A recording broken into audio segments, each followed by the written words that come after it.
மத்தேயு 8வது அதிகாரம் 8வது வசனத்திலிருந்து 10வது வசனம் வரைக்கும் நாம் எல்லாரும் சேர்ந்து இணைந்து சத்தத்தை உயர்த்தி வாசிப்போம். உங்க வேத புத்தகத்தின் புதிய ஏற்பாட்டிலே 11வது பக்கத்தை திருப்பிக் கொள்ளுங்கள். 8 வாசிக்கலாம். 100க்கு அதிபதி பிரதியுத்தரமாக, ஆண்டவரே, நீர் என் வீட்டுக்குள் பிரவேசிக்க நான் பாத்திரன் அல்ல. ஒரு வார்த்தை மாத்திரம் சொல்லும், அப்பொழுது என் வேலைக்காரன் சொஸ்தமாவான். நான் அதிகாரத்திற்கு கீழ்ப்பட்டவனாய் இருந்தும் எனக்கு கீழ்ப்பட்டிருக்கிற சேவகரும் உண்டு. நான் ஒருவனை போவென்றால் போகிறான், மற்றொருவனை வா என்றால் வருகிறான். என் வேலைக்காரனை இதை செய் என்றால் செய்கிறான் என்றார். இயேசு இதை கேட்டு ஆச்சரியப்பட்டு தமக்கு பின் செல்லுகிறவர்களை நோக்கி, இஸ்ரவேலருக்குள்ளும் நான் இப்படிப்பட்ட விசுவாசத்தை காணவில்லை என்று மெய்யாகவே உங்களுக்கு சொல்லுகிறேன். கண்களை மூடி ஜெபிப்போம். அன்பு தெய்வமே, பரலோக பிதாவே, உமக்கு நன்றி செலுத்துகிறோம். நீர் எங்களோடு பேசுகிற கர்த்தர், உம்முடைய வார்த்தைகள் எங்களுக்கு அதிக முக்கியம். உம்முடைய வார்த்தைகள் எங்களை நடத்துகிறது, உம்முடைய வார்த்தைகள் எங்களை நிற்க பண்ணுகிறது, என்னுடைய விசுவாசத்தை பெருக பண்ணுகிறது. இதோ உம்முடைய அடியார்கள் உம்முடைய சமூகத்தில் கூடி வந்திருக்கிறோம். கர்த்தாவே, உம்முடைய வார்த்தையை கேட்க முடியாதபடிக்கு அடைக்கப்பட்டு இருக்கிற செவிகள் இயேசுவின் நாமத்திலே திறந்தருளுவதாக என்று நாங்கள் ஜெபிக்கிறோம். பேசும் கர்த்தாவே, உம்முடைய அடியார்கள் நாங்கள் கேட்கிறோம். அடியான் ஒரு கழுதை, ஆண்டவரே கிருபை செய்யும், இரக்கம் செய்யும். உம்முடைய வார்த்தைகளை நாங்கள் கேட்க உதவி செய்யுங்க. இயேசுவின் நாமத்தில் ஜெபிக்கிறோம் நல்ல பிதாவே, ஆமென். கரங்களை அசைத்து அல்லேலூயா சொல்லுங்க. ஹல்லேலூயா. சோத்திரம். மத்தேயு 8வது அதிகாரத்தில் 8, 9 வசனம் ஆகிய வசனங்களை நாம் வாசித்தோம். ஒரு விசை கூட நான் 10வது வசனத்தை வாசிக்கிறேன். இயேசு இதை கேட்டு ஆச்சரியப்பட்டு தமக்கு பின் செல்லுகிறவர்களை நோக்கி, இஸ்ரவேலருக்குள்ளும் நான் இப்படிப்பட்ட விசுவாசத்தை காணவில்லை என்று மெய்யாகவே உங்களுக்கு சொல்லுகிறேன். கர்த்தருடைய நாம மகிமைப்படுவதாக. இந்த மாதத்தின் வாக்குத்தத்தம், விசுவாசத்தினால் நீதிமான் பிழைப்பான். எல்லாரும் சொல்லுங்க, விசுவாசத்தினால் நீதிமான் பிழைப்பான். இன்று நான் உங்களோடு பேச இருக்கிற செய்தியின் தலைப்பு, ஏன் விசுவாசம். எல்லாரும் கேளுங்களேன், என்ன வார்த்தை அது? ஏன் விசுவாசம். Why faith? ஏன் விசுவாசம்? தேவனுடைய பிள்ளைகளுக்குள்ளாய் ஏன் விசுவாசம்? கர்த்தரை நம்பி இருக்கிறவர்களுக்குள்ளாய் ஏன் விசுவாசம் அவசியம்? வேதத்திலே இந்த மனிதன் 100க்கு அதிபதியை குறித்து நாம் பார்க்கிறோம். அவனுக்கு கீழாய் 100 சேவகர்கள்.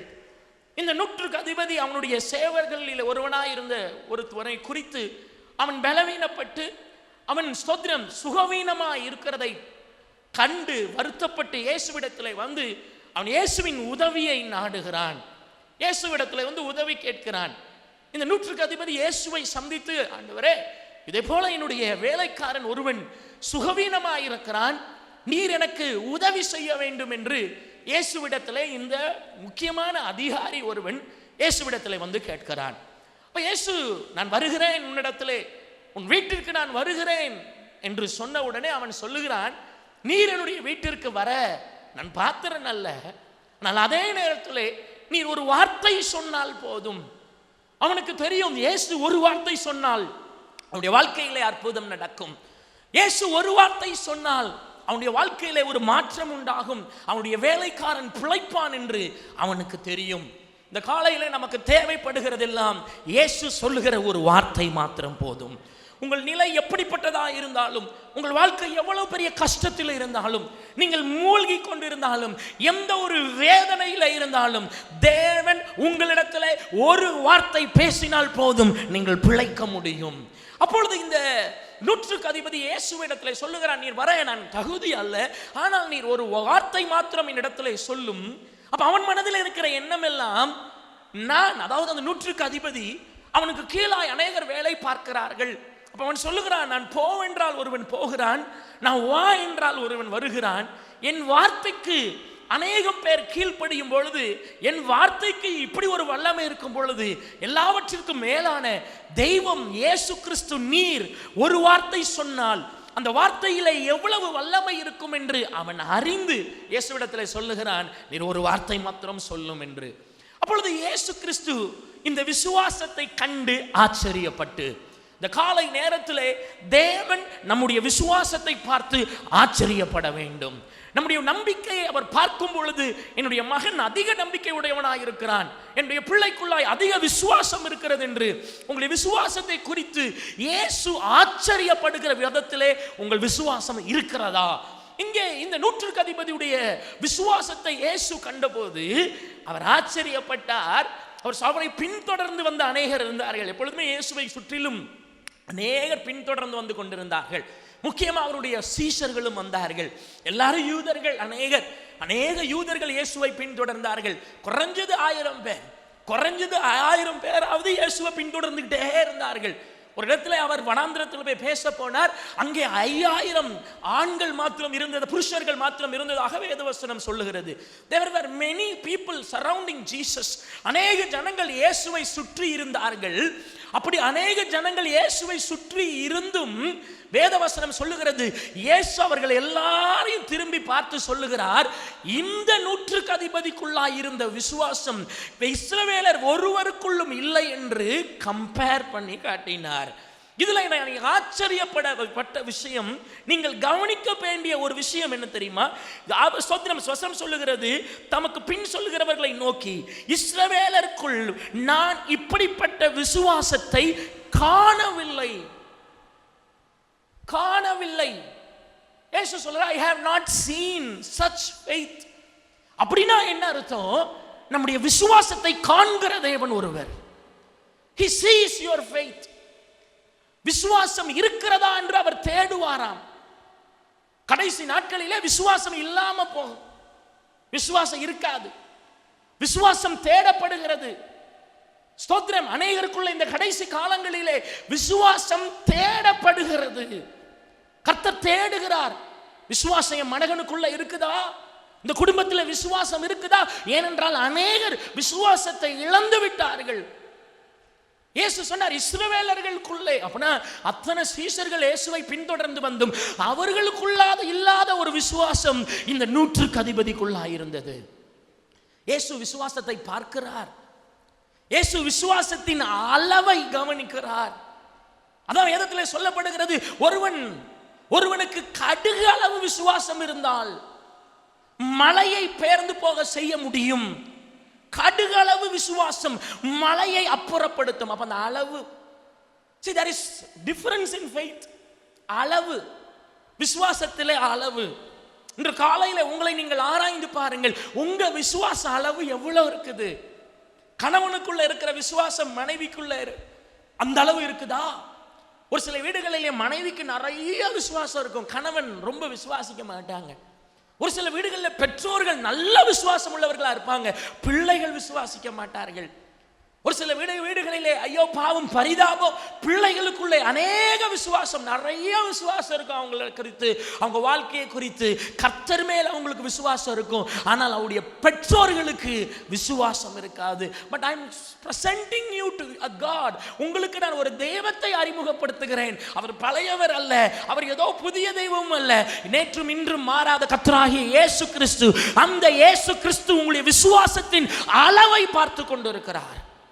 பார்க்கிறார், நீங்க எவ்வளவு விசுவாசிக்கிறீங்க, அதனுடைய அளவு எவ்வளவா இருக்கிறது. ஸ்தோத்திரம். மத்தேயு 15வது அதிகாரம் 28வது வசனத்துல இப்படியாக சொல்லப்பட்டிருக்கிறது, இயேசு அவளுக்கு பிரதியுத்தரமாக, ஸ்திரீயே உன் விசுவாசம் பெரியது. எல்லாரும் சத்தமா சொல்லுங்க, விசுவாசம் பெரியது சொன்னார். உன் விசுவாசம் ரொம்ப பெருசு. அங்கே அந்த நூற்றுக்கு அதிபதி இந்த மாதிரி ஒரு விசுவாசத்தை நான் பார்க்கல. 2 பேருமே புறஜாதியார், 2 பேருமே இஸ்ரவேலர்கள் கிடையாது, யூதர்கள் கிடையாது. நூற்றுக்கு அதிபதி ரோமனாக இருந்திருப்பான்.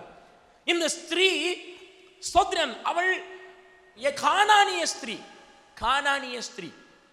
அப்போ கானானிய ஸ்திரீ தேவனுடைய இயேசு வந்ததே அவர் சொன்னார் அந்த வசனத்தில். அதுக்கு முன்பாக ஸ்தோத்திரம், அவர் காணாமல் போன ஆடுகளுக்காகிய இஸ்ரவேல் வீட்டாருக்கு அனுப்பப்பட்டனே அன்றி மற்றபடி அல்ல என்றார். சொன்னது யாரு? இயேசு. யார்கிட்ட சொன்னார்? இந்த கானானிய ஸ்திரீட்ட. இந்த கானானிய ஸ்திரீ தன்னுடைய மகளுக்காக இயேசுவிடத்தில் வந்த பொழுது அவர் சொல்லுகிறார், உங்களுக்கெல்லாம் நான் வரல, உனக்கு நான் ஜெபம் பண்ண வரல, உனக்கு நான் அற்புதம் நடத்த வரல, நான் காணாமல் போன இஸ்ரவேல் ஜனங்களுக்காய் நான் வந்திருக்கிறேன் என்று இயேசு சொன்னார். ஆனா அப்படி சொன்ன இயேசுவையே தன்னுடைய விசுவாசத்தினால் கவர்ந்து கொண்ட ஸ்திரீ இந்த கானானிய ஸ்திரீ. அப்பதான் இயேசு சொன்னார், மகளே உனக்குள்ள இருக்கிற விசுவாசம் பெரியது. அநேக நேரங்களில் நம்மளை கிறிஸ்தவர்கள் என்று சொல்லிக் கொள்ளுகிறோம், நம் தேவனுடைய பிள்ளைகளா இருக்கோம், எத்தனையோ வருஷம் கிறிஸ்டியன்ஸா இருக்கிறோம், எத்தனையோ வருஷங்கள் தேவனை ஆராதித்துக் கொண்டிருக்கிறோம், எத்தனையோ வருடம் கர்த்தருக்கு பின்பாக சென்று கொண்டிருக்கிறோம்.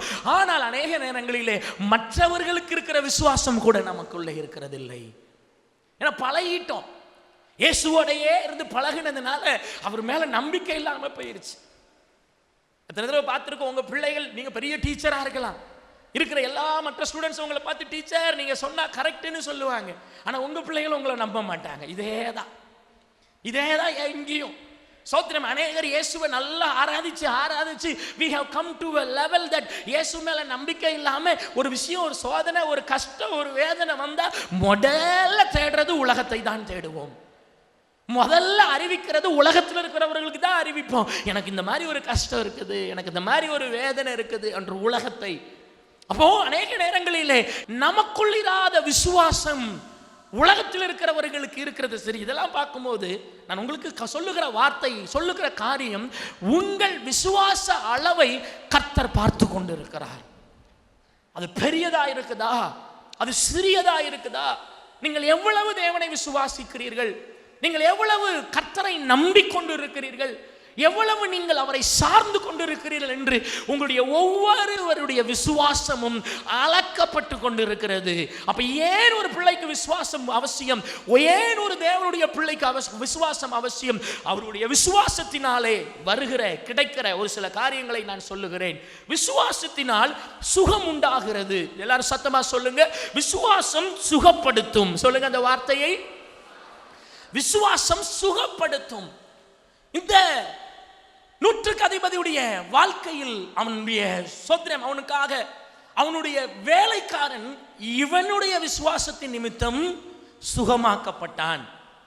உங்க பிள்ளைகள் உங்க விசுவாசத்தின் நிமித்தம் சுகமாக்கப்படுவார்கள். உங்களுடைய சொந்தக்காரர்கள் உங்களுடைய விசுவாசத்தின் நிமித்தம் சுகமாக்கப்படுவார்கள்.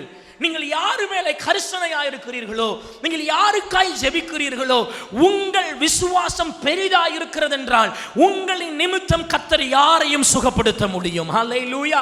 உங்க விசுவாசம் ஏன் அது சுகத்தை உண்டாக்குகிறது, அது ஒரு சுகம் உண்டாக்குகிறது. இங்கே அதே நிலைமைதான் அந்த கானானிய ஸ்திரீக்கும். கானானிய ஸ்திரீவுடைய விசுவாசம் பெரிதா இருந்தது. இவள் கர்த்தரை பிடித்தால் அவளுடைய மகள் அங்கே சொஸ்தமானாள். ஏன் நம் தேவனை விசுவாசிக்கிறதில்லை? ஏன் பெற்றோர்கள் இயேசுவை விசுவாசிக்கிறதிலே குறைந்து விட்டார்கள்? ஸ்தோத்திரம். ஏன் தகப்பன்மார் கர்த்தரை தங்களுடைய பிள்ளைகளுடைய வாழ்க்கைக்காய் விசுவாசிக்கிறதில்லை? ஏன் அநேக தாய்மார்கள் தங்களுடைய வாழ்க்கையிலே தங்களுடைய பிள்ளைகளுக்காய் இயேசுவை விசுவாசிக்கிறதில்லை? உங்க கணவன் நல்ல உயர்த்தப்பட்டு ஆசீர்வதிக்கப்பட வேண்டும் என்றால் ஒரு மனைவியுடைய விசுவாசமான ஜெபம் அவருடைய கணவனை ஆசீர்வதிக்க முடியும். உங்களுடைய பிள்ளைகளை குறித்த உங்க விசுவாசம். இயேசு இந்த கானானிய ஸ்திரீயை முதலாவது அவர் டிஸ்பைஸ் பண்ணது போல, நான் உனக்கு உதவி செய்ய முடியாது, நீ எனக்கு உதவி செய்ய வேண்டியதில்லை, நான் உனக்கு உதவி செய்ய வேண்டிய அவசியம் இல்லை. ஸ்தோத்திரம். அநேகர் முதல்லையே பின்வாங்கிடுவார்கள். ஆண்டவரிடத்தை வந்து கேட்டு பார்ப்பாங்க, ஆண்டவரே எனக்கு இந்த அற்புதம் செய்யும், எனக்கு இந்த அற்புதத்தை தாங்கன்னு 2 தடவை கேட்டு பார்ப்பாங்க. அப்புறம் அவங்க விசுவாசம் போச்சு. அதனால ஆண்டவர் நிறைய பேருக்கு அப்படி செய்ய மாட்டார். நீங்க கேட்டவனே செஞ்சிருவாரா? ஒரு சில நேரங்களில் அவர் அப்படிதான், செய்ய மாட்டேன், அற்புதம் செய்ய மாட்டேன், இன்னும் அவள் என்னிடத்துல வரட்டும், இன்னும் அவன் இடத்துல மனம் திரும்பட்டும், இன்னும் அவனுடைய சமூகத்திற்கு ஓடி வரட்டும். அநேக நேரங்களிலே கர்த்தர் அலட்சியம் செய்ய மாட்டார், ஆனால் அலட்சியம் செய்கிறவரை போல தம்மை காட்டிக் கொள்வார். எமாவூருக்கு போன வழியிலே இயேசு அவர்களை கடந்து போவது போல தென்பட்டார். He was like a passerby.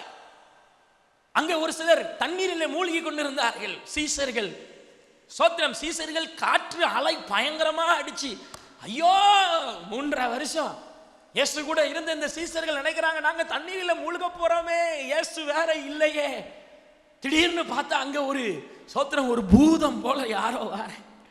இயேசு பார்வையில பாருங்க, அவர் பார்ப்பார் சீசர்களே. ஆனால் அவர் போகும் வசனம் சொல்லுகிறது, அவர் சீசர்களை கடந்து போகிறது போல கடந்து போனாரா. இயேசு அநேக நேரங்கள் அப்படிதான் செய்வார். உங்க ஜெபம் கூடணும், உங்க விண்ணப்பம் கூடணும், உங்க உபவாசம் பெருகணும், உங்களுடைய வேண்டுதல்கள் அதிக அதிகமாய் தேவனுடைய சமூகத்தை எட்டணும். அப்பொழுது விடுதலையும் சுகமும் உண்டாகும்.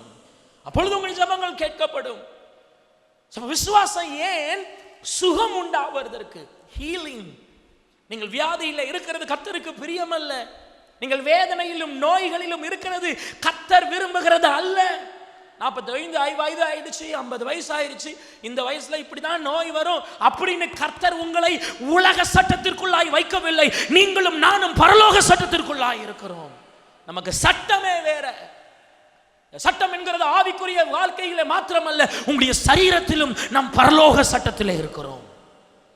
ஹல்லேலூயா, ஸ்தோத்திரம். அப்போ ஏன் விசுவாசம்? விசுவாசிகளுக்குள்ள ஏன் உங்களுக்கு சுகம் பலவீனமா இருக்குதா? உங்க விசுவாசம் குறைஞ்சிருக்கான்னு பாருங்க. நான் சொன்ன ஆண்டவர் உங்க விசுவாசத்தின் அளவை பார்க்கிறார். எவ்வளவு விசுவாசம் உங்களுக்குள்ள இருக்குதுன்னு ஆண்டவர் பார்க்கிறார்.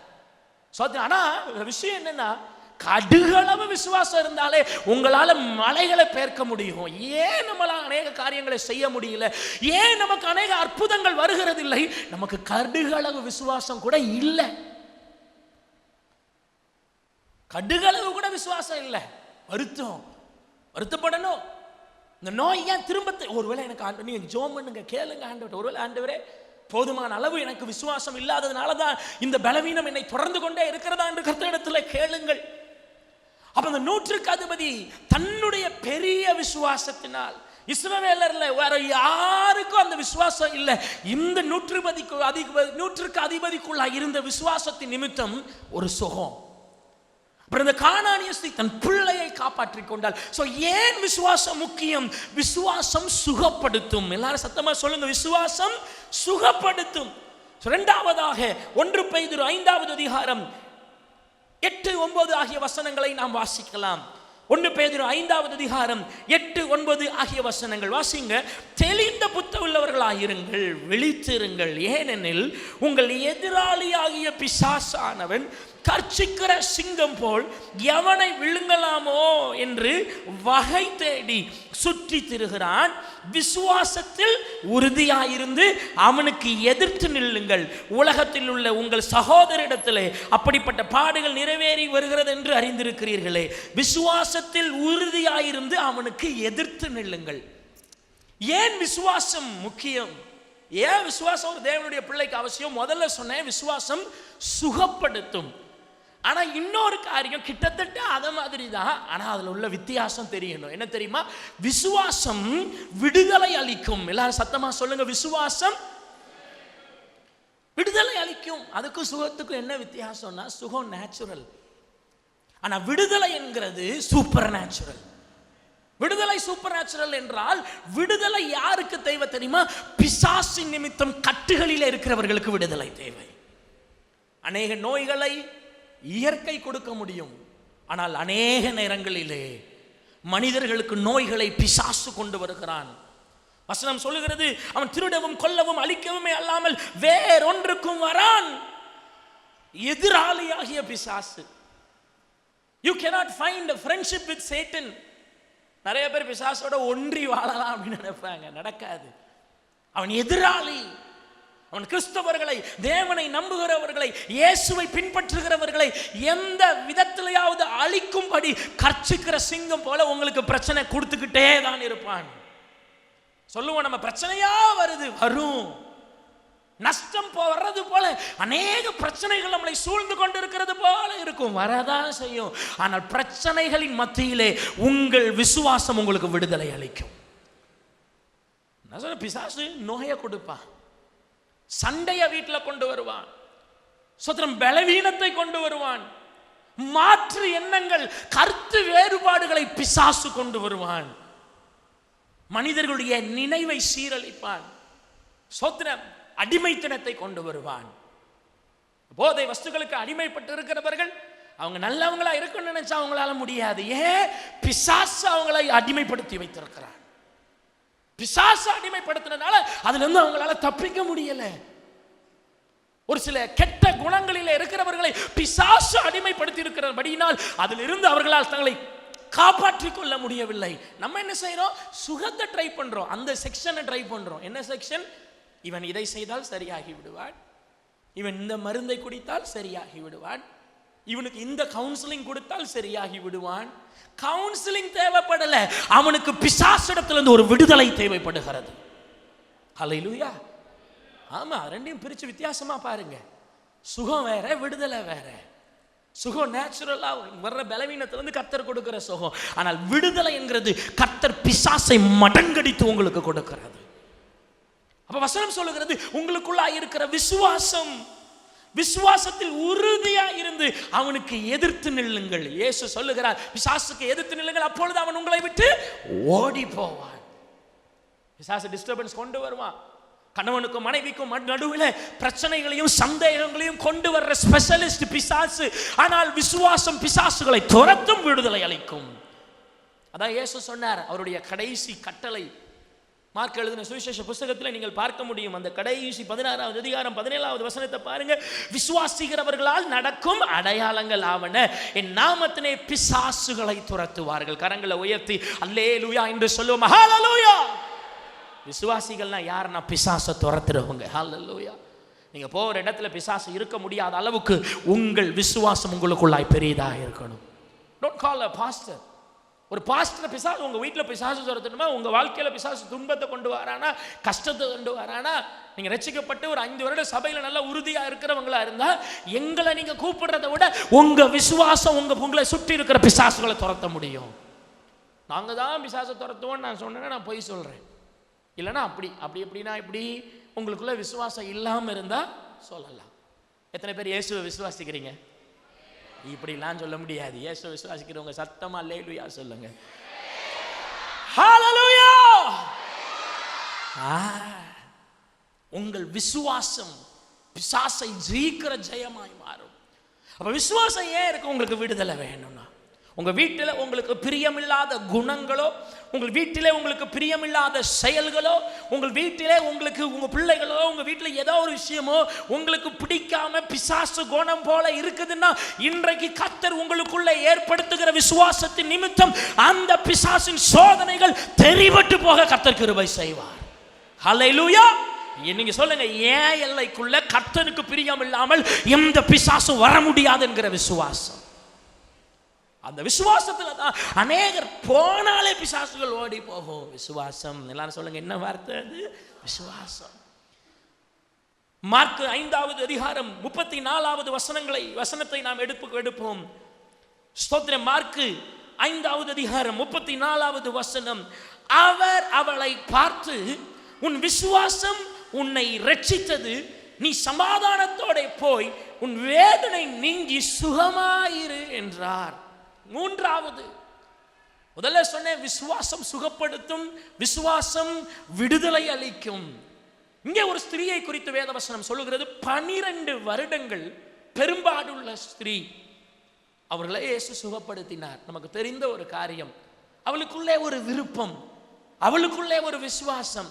எப்படியாவது இயேசுவை நான் தொட்டுறணும், இயேசுவின் வஸ்திரத்தின் ஓரத்தை நான் தொட்டால் கூட சோத்திரம் நான் சுகமாவேன். பாருங்க, நான் சொன்ன 3 அடையாளங்களும், நான் சொன்ன 3 வேதத்தில் இருக்கிற எடுத்துக்காட்டுகளும் மிஞ்சின விசுவாசம் உடையவர்கள். அதிகமான பெரிய விசுவாசம், ஸ்ட்ராங்கான விசுவாசம்.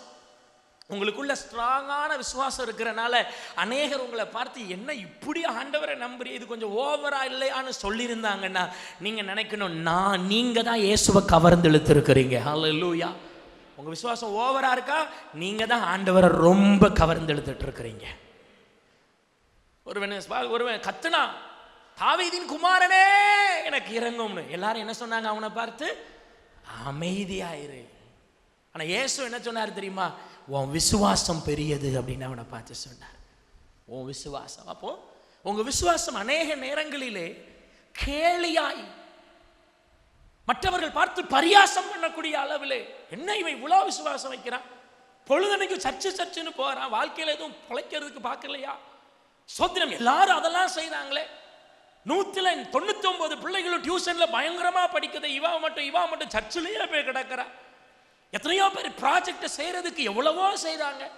இவன் பிசினஸ் செய்யற நேரத்தை விட சபையில தான் ரொம்ப ஜபிக்கிறான் போல. என்னத்தை சொன்னாலும் நீங்க நினைக்கணும், விசுவாசத்தினால் நீதிமான் பிழைக்கிறான். ஹல்லேலூயா. உங்க விசுவாசம். ஏன்? அப்ப இந்த ஸ்திரியை குறித்து வசனம் சொல்லுகிறது. 34வது வசனத்திலே அங்க சோத்திரம் சொல்லப்பட்டிருக்கிறது. இயேசு அவளை பார்த்து, மகளே, உன் விசுவாசம் உன்னை ரட்சித்தது. ஏன் விசுவாசம் தெரியுமா? ரட்சிப்புண்டாக விசுவாசம். எல்லாரும் சொல்லுங்க, விசுவாசம் ரட்சிக்கும். சத்தமா சொல்லுங்க, விசுவாசம். ஆமா, விசுவாசம் ரட்சிக்கும். ரட்சிப்பை கொண்டு வருகிற விசுவாசம். நான் நீங்க நினைக்கிறேன், உடனே பாஸ்டர் நான் ரட்சிக்கப்பட்டுட்டேன். கவனம். நீங்க ரட்சிக்கப்பட்ட போது எவ்வளவு விசுவாசம் இருக்குதோ அது கடைசி வரைக்கும் இல்லை என்றால் அந்த ரட்சிப்பை நீங்கள் இழக்க நேரிடலாம். வேதவசனம் அப்படிதான் சொல்லுகிறது.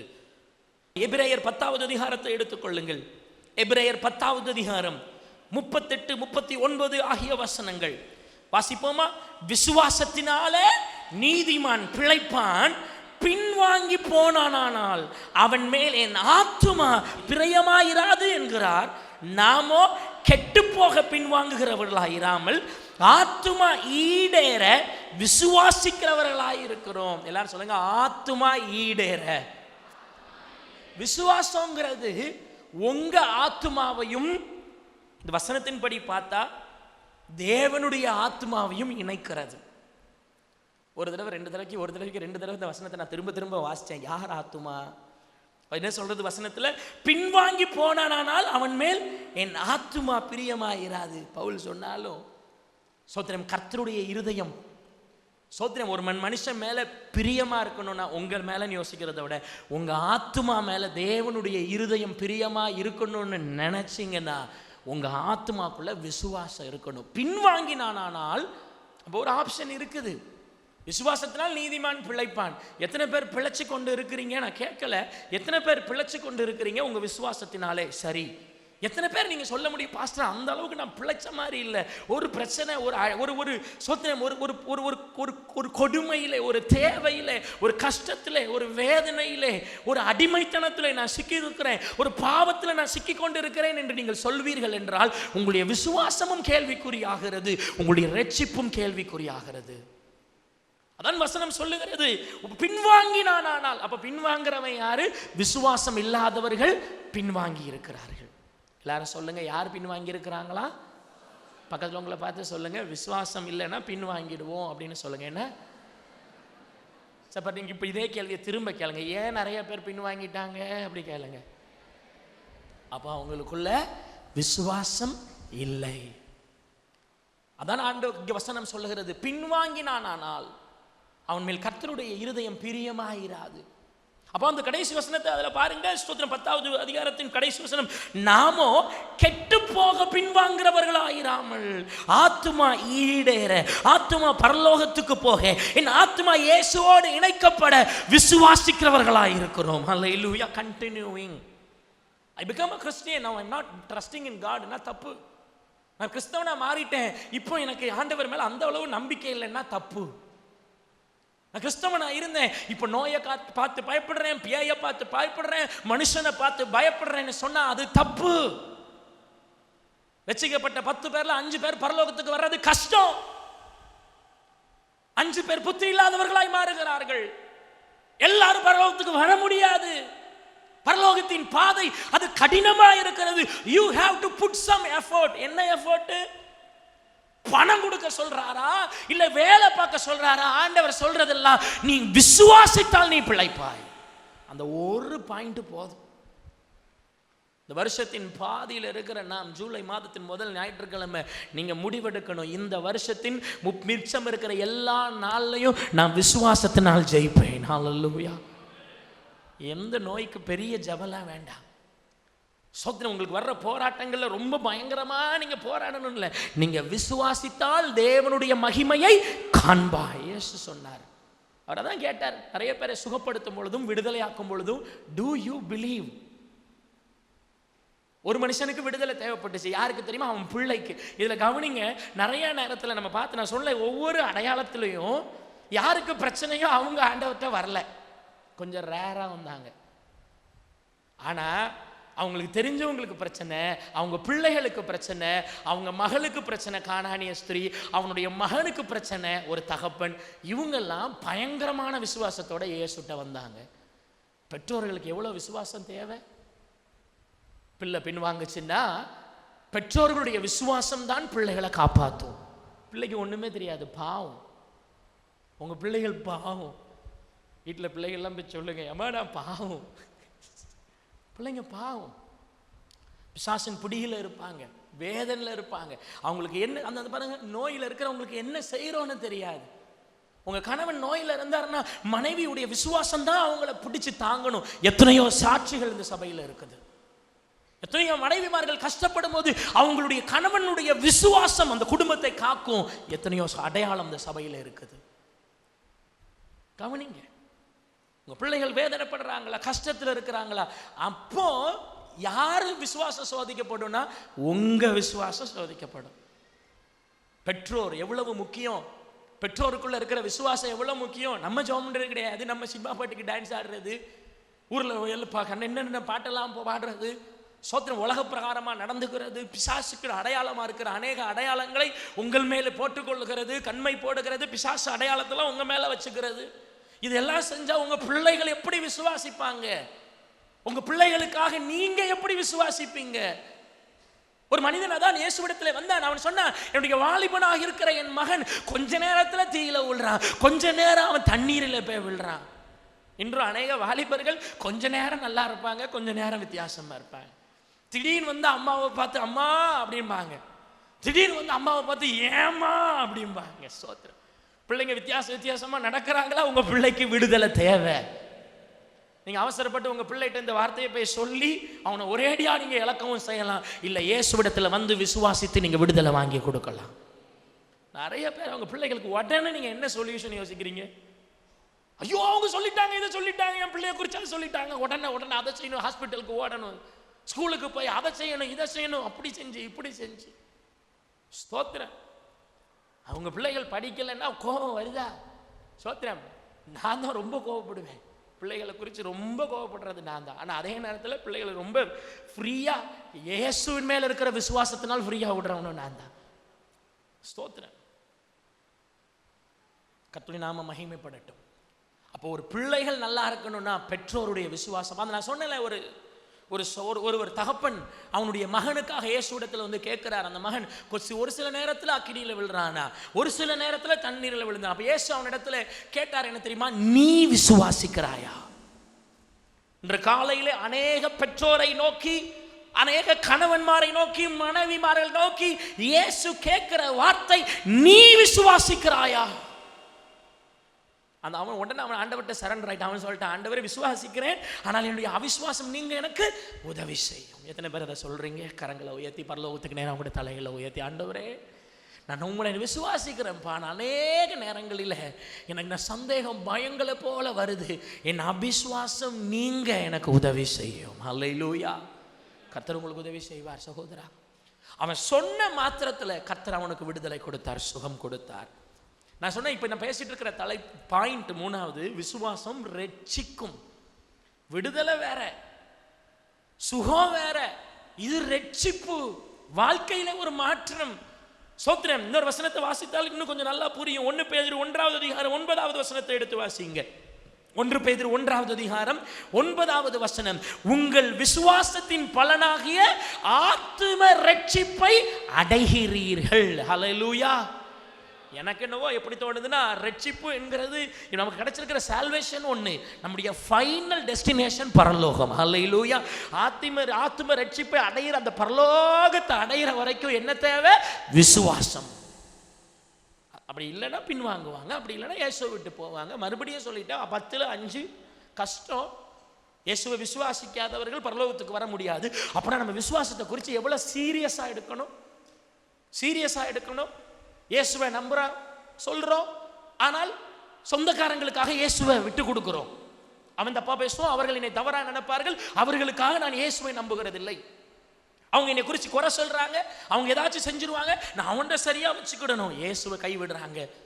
உலகத்தை பிரியப்படுத்த இயேசுவை மறுதலிக்கிறவர்கள், பணத்தை பெற்றுக்கொள்ள இயேசுவை மறுதலிக்கிறவர்கள், பதவியை பெற்றுக்கொள்ள இயேசுவை மறுதலிக்கிறவர்கள், அவர்கள் அவிசுவாசிகள். அவர்கள் பின்வாங்கி போகிறாங்க. விசுவாசம் ஏன்? ரட்சிப்புக்கு ஏதுவாய். அப்ப விசுவாசத்தின் பலன் ரட்சிப்பு. எல்லாரும் சொல்லுங்க, விசுவாசத்தின் பலன் என்ன? ரட்சிப்பு. இன்னொரு வசனத்தை வாசிக்கிறேன். எபிரேயர் 11வது அதிகாரம். இது கொஞ்சம் வித்தியாசமான வசனம், புரியுதா பாருங்க. எபிரேயர் 11வது அதிகாரம் 8வது வசனத்தை நாம் எல்லாரும் சத்தத்தை உயர்த்தி வாசிக்கலாம். 308. விசுவாசத்தினாலே ஆபிரகாம் தன் சுதந்திரமாக பெறப்போகிற இடத்திற்கு போகும்படி அழைக்கப்பட்ட போது கீழ்ப்படிந்து தான் போகும் இடம் என்னதென்று அறியாமல் புறப்பட்டு போனான். சரி, விசுவாசத்தினால் ஆபிரகாம், அவனுக்கு ஒரு வாக்குத்தத்தம் கொடுக்கப்படுகிறது. என்ன வாக்குத்தத்தம்? வசனத்தில் சொல்லப்பட்டிருக்கிறது, சுதந்திரமாய் பெறப்போகிற இடம். அவன் சுதந்திரமாய் பெறப்போகிற இடத்திற்கு போகும்படி அழைக்கப்பட்ட போது, கவனிங்க, ஆபிரகாமுக்கு ஒரு அழைப்பு வருகிறது. அழைப்பு என்ன? நீ உன் தகப்பன் வீட்டையும் தாயையும் விட்டு நான் காண்பிக்கிற தேசத்துக்கு நீ போ. So he has to leave everything. ஒரு ஆளு கூட வர முடியாது, ஒருத்தங்க வர முடியாது. சோத்திரம், உன் மனைவி மாத்திரம். உடனே நிறைய பேர் நினைப்பாங்க, அப்பாடா மனைவியை கலட்டி விட சரியான நேரம் இதுதான்.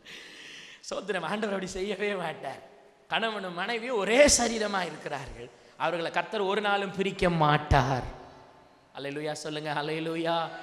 புரியுதா? வசனத்துக்கு விசுவாசம் கீழ்ப்படியணும்னா என்ன இருக்கணும்?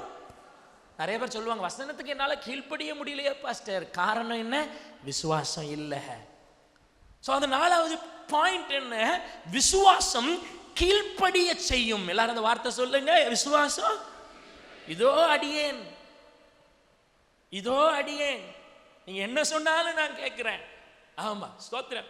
இயேசு அங்கிருந்த சீசர்களை பார்த்து சொல்லுகிறார், பேதுருவை பார்த்து, 2 படகு மீன் நிரம்பி இருக்குது. இயேசு சொல்லுகிறார், என்னை பின்பற்றி வா. அப்ப பேதுரு என்ன செஞ்சாங்க? கூட இருந்தவங்களோ அதை விட்டு இயேசுவை பின்பற்றி வந்தார்கள். விசுவாசம் கீழ்ப்படிய செய்யும். எல்லாரும் சொல்லுங்க, விசுவாசம். ஏன் அநேகர் ஊழிய அழைப்பை பெற்றும் ஊழியத்துக்கு வராம இருக்கிறாங்க? ஏன்னா அவங்களுக்குள்ள விசுவாசம் இல்லை. விசுவாசம் இல்லாதனால பின்வாங்கி போகிறார்கள். விசுவாசம் இல்லாதனால இயேசுவை விடுறாங்க. விசுவாசம் இல்லாததுனால அவங்க நேர்ந்து கொண்டிருந்த பொருத்தனை பண்ணினவைகளை விடுகிறார்கள். எங்கே வா விசுவாசம்? பக்கத்துல உங்களை பார்த்து கேளுங்க, என்ன கேட்கணும்? எங்கே வா விசுவாசம் கேளுங்க. அல்லேலூயா. விசுவாசம் இருந்துச்சுன்னா உங்க மூத்த பிள்ளைய இயேசுக்கு நீங்க கொடுப்பீங்க. விசுவாசம் இருந்துச்சுன்னா கர்த்தர் கொடுக்கிற அழைப்புக்கு நீங்க கீழ்ப்படிவீங்க. விசுவாசம். அவசியம் விசுவாசம் பிள்ளை அனுப்புற அளவுக்கு இல்லையே அப்படின்னு நீங்க சொன்னீங்கன்னா அப்ப விசுவாசம் இல்லை, அப்படிதானே? அப்ப அந்த விசுவாசம் பரலோகத்துக்கும் இல்லைன்னா பரலோகத்துக்கும் போக முடியாதே. அது என்ன? இதுக்கு எனக்கு நிறைய விசுவாசம் இருக்கும், ஆனா அதுக்கு எனக்கு நிறைய விசுவாசம் இருக்காது அப்படின்னா அது பொய். எத்தனை பேருக்கு நான் சொல்றது புரியுது? பாஸ்டர், எனக்கு ஆண்டவரை நீ ஆசீர்வதிப்பார்னு எனக்கு பயங்கர விசுவாசம் இருக்கு, ஆனா என் மூத்த பிள்ளைய ஊழியத்துக்கு அழுப்புற அளவுக்கு விசுவாசம் இல்லையேன்னா அது மாய்மாலம். ஹல்லேலூயா. விசுவாசம் கீழ்ப்படிய செய்தா, அழைப்புக்கு கீழ்ப்படிய செய்யும். சோத்திரம், அநேக நேரத்தில் கர்த்தர் உங்களை அழைப்பார், இந்த ஊழியத்தை செய், இதை செய். அப்போ விசுவாசத்திலே மாய்மாலம் இல்லை. இதுல கொஞ்சம் விசுவாசம், அதுல எனக்கு கொஞ்சம் விசுவாசம் இருக்கு, ஆனா இதை செய்ய எனக்கு விசுவாசம் இல்லைன்னு கிடையாது. விசுவாசம் நிரந்தரமானது, அது ஒரே தரமானது. ஹல்லேலூயா. இந்த 2 வார்த்தை சொல்லுங்க. விசுவாசம் நிரந்தரமானது, அது ஒரே தரம், ஒரே தரமானது. ஹல்லேலூயா. விசுவாசம். அடுத்ததாக எடுத்து வாசிங்க. 4வது சொன்ன விசுவாசம் கீழ்ப்படிய செய்யும். 1 பேதுரு 1வது அதிகாரம் 7வது வசனத்தை எடுத்து வாசிக்கலாம். 1 பேதுரு 1வது அதிகாரம் 7வது வசனம் வாசிங்க. அழிந்து போகிற பொன் அக்கினியினாலே சோதிக்கப்படும், அதை பார்க்கிலும் அதிக விலையேற பெற்றதா இருக்கிற உங்கள் விசுவாசம் சோதிக்கப்பட்டு இயேசு கிறிஸ்து வெளிப்படும் போது உங்களுக்கு புகழ்ச்சியும் கனமும் மகிமையும் உண்டாக காணப்படும். 5வதாக விசுவாசம் என்ன செய்கிறதாம்? விசுவாசம் கனப்படுத்தும். எல்லாரும் சத்தமா சொல்லுங்க, விசுவாசம் கனப்படுத்தும். அது உங்களை ஆனர் பண்ணும், கனப்படுத்தும். புகழ்ச்சியும் கனமும் மகிமையுமாய் காணப்படும். பொன் சோதிக்கப்படுமாம். பொண்ணை தீயினால சோதிப்பாங்க. எவ்வளவு பெஸ்டா இருக்குது. பொண்ணை சும்மா வாங்க மாட்டோம், தங்கத்தை அது ஸ்தோத்திரம். அது சில நேரத்தில் செக் பண்ணுவோம், நமக்கு தெரியும் இந்த இடத்துல நல்லா செக் பண்ணி வச்சிருப்பாங்க. அதில் இருக்கிற குறைவுகள் எல்லாம் அக்கினியினால் சுடப்படும் பொழுது அந்த குறைவுகள் எல்லாம் வெளியே போயிடும், பியூர் தங்கமாக கிடைக்கும். அப்போ தங்கம் அக்கினியினால் சோதிக்கப்படுகிறது போல உங்களையும் என்னையும் விலைக்கு வாங்குகிற கர்த்தர், பரலோகத்துக்கு எடுத்துக்கொள்ளுகிறவர், நம்முடைய தரத்தை அவர் சோதிப்பார். சோதித்து அந்த சோதனை உங்களுக்கு வர்ற அந்த சோதனையில் உங்களுக்குள்ள ஒரு விசுவாசம் இருக்கு பாருங்க, அந்த விசுவாசம் உங்களுக்கு புகழ்ச்சியாகவும் கனமாகவும் மகிமையுமாக மாறுமாம். ஆண்டவர் பாப்பாரு, சொல்லுவார், இது சூப்பரான விசுவாசம் உள்ள ஆளு, இது நல்ல விசுவாசி, இயேசு மேல நம்பிக்கை வச்சிருக்கிறவங்க. ஸ்தோத்திரம். விசுவாசம் என்ன செய்கிறதா? உங்களுக்கு கனப்படுத்தும். இதேதான் ஸ்தோத்திரம் யோபுக்கு வந்தது. யோபுவை சுத்தி அவனுக்கு கஷ்டம், பிரச்சனைகள். ஆனால் கடைசி என்ன தெரியுமா? கர்த்தர் அவனுடைய சொந்தக்காரங்க மத்தியிலே, அவனை சுற்றி இருந்த ஜனத்தார் மத்தியிலே, அவனுடைய நண்பர்கள் மத்தியிலே கர்த்தர் அவனை இரண்டத்தனையாய் ஆசீர்வதித்து அவனை கனப்படுத்தினார். அல்லேலூயா.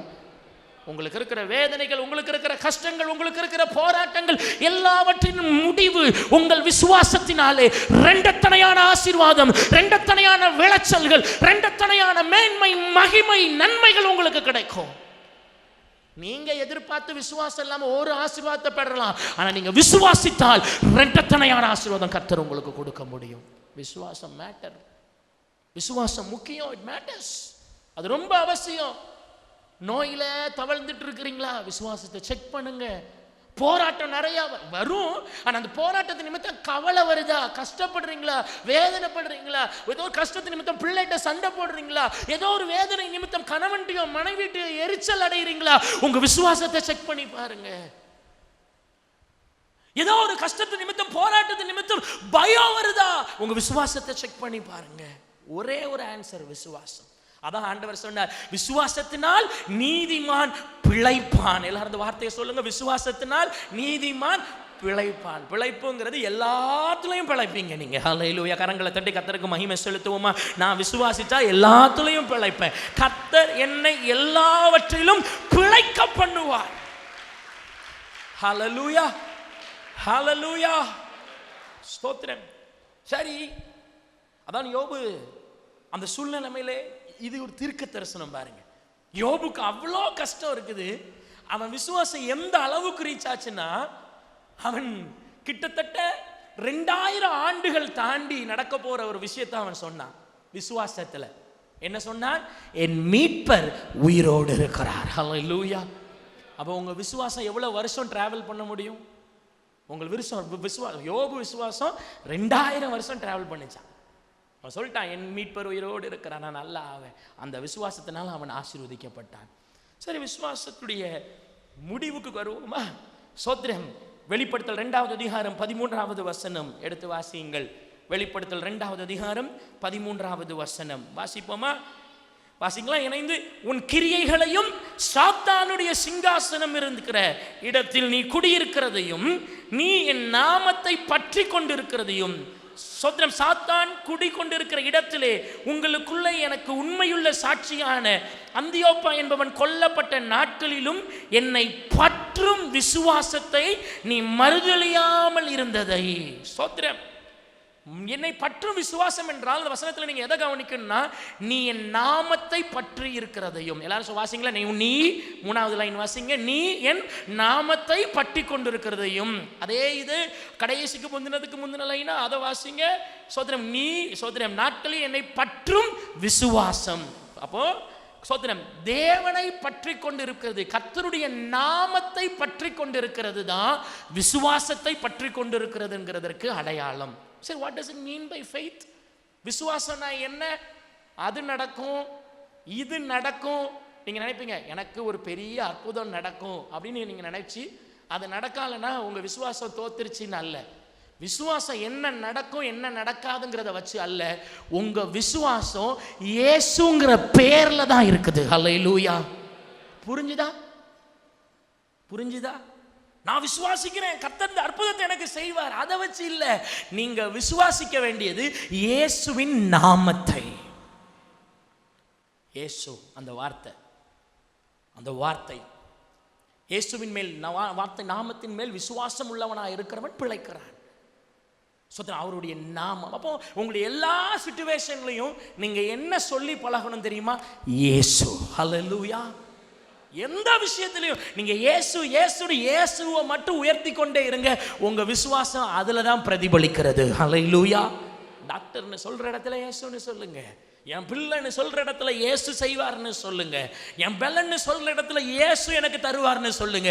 இயேசுவின் நாமம் உயர்த்தப்படுகிற எந்த இடத்திலும் ஆசீர்வாதங்களும் நன்மைகளும் விடுதலைகளும் சுகமும் உண்டாகும். ஹல்லேலூயா. அப்போஸ்தலர் 3வது அதிகாரம் 16வது வசனத்தை வேகமா எடுத்து நாம் வாசிப்போம். அப்போஸ்தலர் 3வது அதிகாரம் ஹல்லேலூயா 16வது வசனம் எடுத்து வாசியுங்கள். அவருடைய நாமத்தை பற்றும் விசுவாசத்தினாலே அவருடைய நாமமே நீங்கள் பார்த்தறிந்திருக்கிற இவனை பலப்படுத்தினது. அவரால் உண்டாகிய விசுவாசமே உங்கள் எல்லாருக்கும் முன்பாக இந்த சர்வாங்க சுகத்தை இவனுக்கு கொடுத்தது. அவருடைய நாமத்தை பற்றும் விசுவாசத்தினாலே. ஹல்லேலூயா. சிச்சுவேஷன் மேல விசுவாசம் வைக்கிறது. விசுவாசம்னா என்ன தெரியுமா? இயேசு பேரை, அவருடைய நாமம்னா என்ன? அவருடைய நாமம் என்ன? இயேசு என்கிற அவருடைய நாமம். ஹல்லேலூயா. அந்த நாமத்தை நீங்க விசுவாசம் அந்த நாமத்தை நீங்க நம்பினாலே போதும். அதான் விசுவாசம். என்கிட்ட கேட்டா எந்த பிரச்சனையிலையும் நீங்க சொல்லணும், என் இயேசு அவர் இருக்கிறார், என் இயேசு ஜீவிக்கிறார், இயேசுவை நம்பு. இந்த விஷயம் எப்படி நடக்கும்? இயேசுவை நம்பு. நிறைய பேர் விசுவாசத்தை யோசிக்கும் போது இயேசுவை விட்டுறோம்.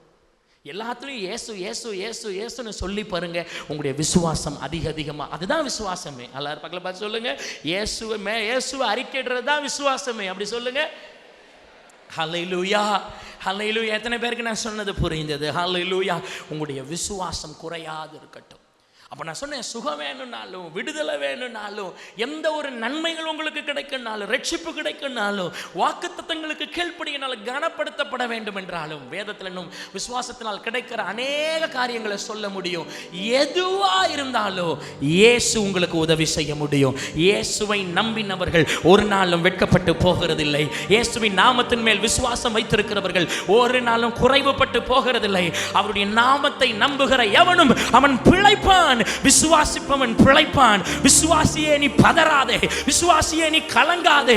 உன்னுடைய வேதனைகள் கஷ்டங்கள் எல்லாவற்றையும் அந்த நாமத்தை உடைய இயேசு சிலுவையிலே தீர்த்திருக்கிறபடியினால் நீ பிழைக்க முடியும். கரங்களை தட்டி கர்த்தருக்கு மகிமை செலுத்தி எல்லாரும் முழு பலத்தோட கரங்களை தட்டுங்க. ஹல்லேலூயா ஹல்லேலூயா ஹல்லேலூயா ஹல்லேலூயா ஹல்லேலூயா ஹல்லேலூயா ஹல்லேலூயா. அவருடைய இரத்தம், அவருடைய விசுவாசத்தில் வைத்திருக்கிற விசுவாசத்தின் நிமித்தம் நீ ரட்சிக்கப்பட்டிருக்கிறாய். நீ சோர்ந்து போவதில்லை, நீ குறைந்து போவதில்லை, நீ தடுமாறி போகிறதில்லை, நீ விழுந்து போகிறதில்லை, நீ பின்வாங்கி போகிறதில்லை. மகளே, உன் விசுவாசம் உன்னை ரட்சித்தது. உன் விசுவாசம் உன்னை ரட்சித்தது. மகளே, உன் விசுவாசம் பெரியதாய் மாறட்டும். அது என்ன விசுவாசம்? இயேசு எனக்கு இருக்கிறார், இயேசு என்னோடு இருக்கிறார். என் இயேசுவின் பெயர், என் இயேசுவின் நாமம். அந்த இயேசுவின் நாமத்துக்கு எல்லாரும் கரங்களை தட்டி எழும்பி நின்று இயேசு இயேசு இயேசு என்று சொல்லி கரங்களை தட்டுவோமா? இயேசு இயேசு என்று சொல்லி கரங்களை தட்டி எல்லாரும் இயேசுவே இயேசுவே அது சொல்ல சொல்ல சொல்ல உங்க விசுவாசம் பெருகும். உங்கள் விசுவாசம் பெருகும். மகளே, மகனே, நீ பின்வாங்கி போகாதபடிக்கு, நீ கர்த்தருடைய சமூகத்தை விட்டு பின்வாங்கி போகாதபடிக்கு, தேவனுடைய கிரியைகளை விட்டு பின்வாங்கி போகாதபடிக்கு அந்த நாமத்தை நோக்கி கூப்பிடு. அந்த நாமத்தை நோக்கி கூப்பிடு. அந்த குருடன் நசரேயனாகிய இயேசுவே எனக்கு இறங்கும்னு மாத்திரம் தான் சொன்னார். இயேசு சொன்னார், உன் விசுவாசம் உன்னை சுகப்படுத்தினது என்று சொன்னார். அவருடைய நாமத்தை நீங்க கூப்பிட்டாலே அதுதான் விசுவாசம். ஹல்லேலூயா ஹல்லேலூயா. அந்த குருடன் அந்த தெருவில் நிற்கிறான், உட்கார்ந்து இருக்கிறான். அவன் சோத்திரம் சத்தமா அவன் சொன்னது என்ன சொன்னா? நசரேயனாகிய இயேசுவே எனக்கு இறங்கும். அவ்வளவுதான். அந்த அவன் எல்லாரும் அவனை தடுக்க நினைக்கிறாங்க. அப்ப வசனம் சொல்லுகிறது, அவன் முன்னிலும் அதிகமாய் என்ன கூப்பிட்டா? நசரேயனாகிய இயேசுவே. இயேசு அவன் நேரம் வந்து சொன்னார், உன் விசுவாசம் உன்னை சுகப்படுத்தின. ஹல்லேலூயா. இயேசு நாமத்தை நீங்க நிறைய சிச்சுவேஷன்ல இயேசு நீங்க உங்களுக்கு நிறைய சிச்சுவேஷன்ல நம்ப முடியாது, விசுவாசிக்க முடியாது. பரவாயில்ல, சத்தம் போட்டு இயேசுவேன்னு நீங்க கூப்பிட்டீங்கன்னா அதுவே உங்க விசுவாசத்திற்கு அடையாளமாய் மாறப்போகுது. புரிஞ்சுதுன்னு சொல்றவங்க கரங்களை உயர்த்தி கரங்களை தட்டி கர்த்தருக்கு மகிமை செலுத்தி ஹல்லேலூயா ஹல்லேலூயா ஹல்லே இயேசுவேன்னு கூப்பிடுங்க, இயேசுன்னு கூப்பிடுங்க, இயேசுன்னு கூப்பிடுங்க, இயேசுன்னு கூப்பிடுங்க, இயேசுன்னு கூப்பிடுங்க, இயேசுன்னு கூப்பிடுங்க, இயேசுன்னு கூப்பிடுங்க. இயேசுவே இயேசுவே இயேசுவே கூப்பிடு தம்பி, மகனே கூப்பிடு, சிறு பிள்ளைய கூப்பிடு, வாலிப ஸ்திரீயை கூப்பிடு, ஐயா அம்மா கூப்பிடுங்க, இயேசுவேன்னு கூப்பிடுங்க. உங்கள் விசுவாசத்தின் அடையாளம் இயேசுவே இயேசுவே தாவீதின் குமாரனை கூப்பிடு கூப்பிடு கூப்பிடு, எல்லாரும் கூப்பிடுங்க, யோசிக்காதீங்க, இயேசுன்னு கூப்பிடுங்க, ரொம்ப யோசிக்காதீங்க, இயேசுவேன்னு கூப்பிடுங்க. இயேசு என்னும் நாமம், இயேசு என்னும் நாமம் மேலான நாமம். ஹல்லேலூயா ஹல்லேலூயா, கைதட்டி பாடுவோமா? இயேசு என்னும் நாமம் இனிய நாமம், இதற்கு இணை இல்லை ஈகத்தில் ஒரு நாமம். இயேசு என்னும் நாமம் இனிய நாமம், இதற்கு இணை இல்லை ஈகத்தில் ஒரு நாமம். ஆறுதல் அளிக்கும், ஆனந்தம் கொடுக்கும், அமைதியை நல்கும், காக்க வல்ல நாமம். ஆறுதல் அளிக்கும், ஆனந்தம் கொடுக்கும், இயேசு என்னும் நாமம் இனிய நாமம். இயேசு என்னும் நாமம் இனிய நாமம், இதற்கு இணை இல்லை ஈகத்திலோ. திரும்ப சொல்லுங்க, இயேசு என்னும் நாமம் இனிய நாமம், இதற்கு இணை இல்லை ஈகத்திலோ நாமம். ஆறுதல் அளிக்கும், ஆனந்தம் கொடுக்கும், அமைதியை நல்கும், அதிசய நாமம். ஆறுதல் கொடுக்கும், அமைதியை நல்கும், அதிசய நாமம். ஆமென் ஆமென் ஆமென். இயேசு என்னும் நாமம் இனிய நாமம், இதற்கு இணை இல்லை ஈகத்திலோ. திரும்ப சொல்லுங்க, இயேசு என்னும் நாமம். ஹல்லேலூயா ஹல்லேலூயா ஹல்லேலூயா ஆமென். முடவனை நடந்திட செய்திட்ட நாமம், குருடரின் கண்களை திறந்திட்ட நாமம். முடவனை நடந்திட செய்திட்ட நாமம், குருடரின் கண்களை திறந்திட்ட நாமம். சாத்தானின் பிடியில் கட்டப்பட்ட பலரை விடுவித்து ஆறுதல், சாத்தானின் பிடியில் கட்டப்பட்ட பலரை விடுவித்து ஆறுதல் அளித்திட்ட நாமம். சாத்தானின் பிடியில் கட்டப்பட்ட பலரை விடுவித்து ஆறுதல் அளித்திட்ட நாமம். இயேசு என்னும் நாமம் இனிய நாமம், இதற்கு இணை இல்லை ஈகத்தில் ஒரு நாமம். சொல்லுங்க, சத்தமா பாடுங்க, ஆமென் ஆமென் ஆமென். இதற்கு இணை இல்லை. ஹல்லேலூயா. மரித்தவர் பலரை உயிர்ப்பித்த நாமம், மாசு கொண்ட உள்ளங்களை கழுவிட்ட நாமம். மரித்தவர் பலரை உயிர்ப்பித்த நாமம், மாசு கொண்ட உள்ளங்களை கழுவிட்ட நாமம். அலைகடல் அமர்த்தி கடல் மீதும் நடந்து கலங்கிடும் சீடரையும் காக்க வல்ல நாமம். அலைகடல் அமர்த்தி கடல் மீது நடந்து கலங்கிடும் சீடரையும் காக்க வல்ல நாமம். இயேசு என்னும் நாமம் இனிய நாமம், இதற்கு இணை இல்லை ஈகத்தில் ஒரு நாமம். இயேசு என்னும் சத்தமா ஆமென் ஆமென் ஆமென் ஆமென் ஆமென் ஆமென் சொல்லுவோமா? இயேசு இயேசு சொல்லுங்க, இயேசு சொல்லுங்க, இயேசு இயேசு. ஜீசஸ் ஜீசஸ் ஜீசஸ் சொல்லுங்க, ஜீசஸ். Shout Jesus.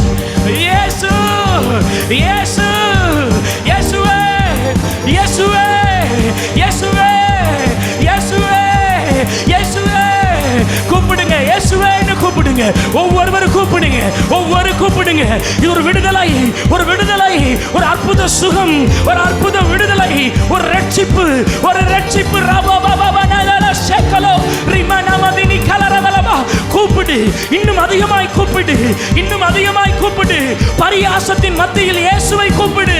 ஹல்லேலூயா ஹல்லேலூயா ஹல்லேலூயா ஹல்லேலூயா ஹல்லேலூயா ஹல்லேலூயா ஹல்லேலூயா. இயேசு சொல்லுங்க, இயேசு. இயேசு என்னும் நாமம் இனிய நாமம், இதற்கு இணை இல்லை ஈகத்தில் ஒரு நாமம். இயேசு என்னும் நாமம் இனிய நாமம், இதற்கு இணை இல்லை. ஆறுதல் அளிக்கும், ஆறுதல் அளிக்கும், ஆனந்தம் கொடுக்கும், அமைதியை நல்கும், அதிசய நாமம். ஆறுதல் அளிக்கும், ஆனந்தம் கொடுக்கும், அமைதியை நல்கும், அதிசய நாமம். ஹல்லேலூயா. எல்லாம் மேல, எல்லா நாமத்திற்கும் மேலான நாமம் அது இயேசுவின் நாமம். ஹல்லேலூயா. அன்பு தெய்வமே, பரலோக பிதாவே, அந்த இயேசுங்கிற நாமத்திற்கு எங்களை அறிமுகப்படுத்தினீரே, நன்றி செலுத்துகிறோம். மேல் வைத்திருக்கிற உம் நாமத்தின் மேல் வைத்திருக்கிற விசுவாசம் எங்களுக்குள்ள ஒரு நாளும் குறையாது. வந்திருக்கிற உடைய ஜனங்களை ஆசீர்வதியும். உம்மை நம்பி இருக்கிறார்கள், உம்முடைய நாமத்தின் மேல் நம்பிக்கை உள்ளவர்களாக இருக்கிறாங்க. ஆசீர்வதிங்க. குடும்பங்களை நன்மையினால் திருப்தியாக்குவீராக. தடைகள், பிரச்சனைகள், ஹல்லேலூயா, சோதனைகள் எல்லாவற்றிலும் இருந்து நீர் மீட்டெடுப்பீராக. சோர்ந்து போன ஆத்துமாக்கள் திடப்படட்டும். சோர்வில் இருக்கிற இருதயங்கள் இயேசுவின் நாமத்தினால் புத்துணர்ச்சி அடைவதாக என்று நாங்கள் ஜெபிக்கிறோம். செழிக்க பண்ணி அருளும். காத்து வழி நடத்துங்க. வந்திருக்கிற ஒவ்வொரு பெரியவர்கள், முதியோர்களை ஆசீர்வதியும். ஹல்லேலூயா. வெயிலின் தாக்கங்கள் யாரையும் கஷ்டப்படுத்தாதபடிக்கு கர்த்தர் கிருபை செய்தருளுவீராக. ஒவ்வொருவருக்கும் தெய்வீக சுகம் உண்டாகட்டும். வாலிபர்களை ஆசீர்வதியும். இளம் தம்பதியினரை ஆசீர்வதியும். கணவன் மனைவி அவர்களை ஆசீர்வதிப்பீராக. ஒவ்வொரு குடும்பங்களுக்குள்ளும் இயேசு கொடுக்கிற சமாதானம் பிரதானமாக இருக்கட்டும். சின்ன பிள்ளைகளை ஆசீர்வதியும். கை குழந்தைகளை ஆசீர்வதியும். ஹல்லேலூயா. ஊழியம் செய்கிற வாலிபர்களை ஆசீர்வதியும். கர்த்தருடைய பிரசோதனம் பாத்திரத்தை சுமக்கிறவர்களை ஆசீர்வதியும். இசைக்கருவி வாசிக்கிறவர்களை ஆசீர்வதியும். கர்த்தர் எங்களுக்கு கொடுத்திருக்கிற நல்ல தலைமை போதகருக்காக நாங்கள் நன்றி செலுத்துகிறோம். ஆண்டவரே, நல்ல பாஸ்டர்மாவுக்காக நன்றி செலுத்துகிறோம். ஊழியக்காரருடைய குடும்பங்களை ஆசீர்வதிப்பீராக. உதவி ஊழியர்களுடைய குடும்பங்களை கர்த்தர் ஆசீர்வதிப்பீராக. வந்திருக்கிற ஒவ்வொருடைய குடும்பங்களும் ஆசீர்வதிக்கப்பட்டு உம்முடைய ஆளுகைக்குள்ளாய், பெற்றோரின் விசுவாசத்திற்குள்ளாய் முழு சந்ததியும் பாதுகாக்கப்பட்டிருக்க கர்த்தர் கிருபை செய்தருளுவீராக. நீர் மாத்திரம் மகிமைப்படும். மீட்பர் இயேசு கிறிஸ்துவின் நாமத்தில் ஜெபிக்கிறோம் நல்ல பிதாவே, ஆமென். சகோதரத்தை சொல்லுவோம். என் ஆத்துமாவே கர்த்தரை ஸ்தோத்திரி, என் முழுமே அவருடைய பரிசுத்த நாமத்தை ஸ்தோத்திரி. என் ஆத்துமாவே கர்த்தரை ஸ்தோத்திரி, கர்த்தர் செய்த சகல உபகாரங்களையும் மறவாதே. ஆமென்.